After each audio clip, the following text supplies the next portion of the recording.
Hi guys. Well, ETF investing या फिर index fund investing, अब आपने इन्वेस्टिंग का डिसीजन लिया है अपना, मगर आपको समझ नहीं आ रहा कि आपको ईटीएफ में इन्वेस्ट करना चाहिए या फिर इंडेक्स फंड में इन्वेस्ट करना चाहिए।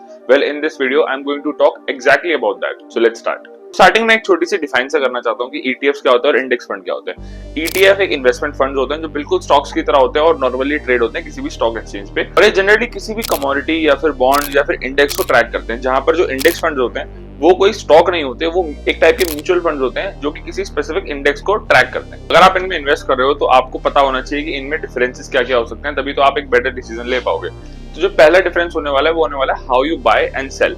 अब जो ईटीएफ्स होती हैं वो एक नॉर्मल स्टॉक्स की तरह आप ट्रेडिंग डे के किसी भी ड्यूरेशन में खरीद सकते हो, या फिर आप सुबह खरीदो या फिर आप दोपहर तक खरीदो, आप जब चाहे उसको खरीद सकते हो। वेयर जो इंडेक्स फंड्स होते हैं आप उनको ऐसे कभी भी नहीं खरीद सकते। They can only be bought and sold at the end of the trading day. अब जो दूसरा डिफरेंशिएटर होने वाला है वो होने वाला है मिनिमम इन्वेस्टमेंट का।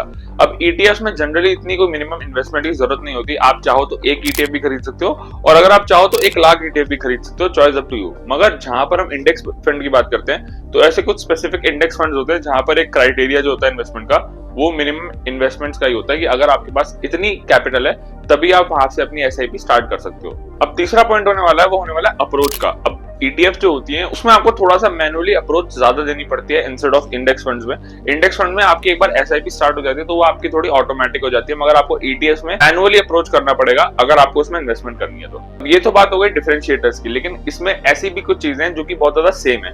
फॉर एग्जाम्पल, ये दोनों चीजें जो है वो एक स्पेसिफिक इंडेक्स को ट्रैक करती हैं। कोई सा भी इंडेक्स हो सकता है, वो फॉर एग्जांपल निफ्टी हो गया, फिर सेंसेक्स हो गया, फिर बैंक निफ्टी हो गया।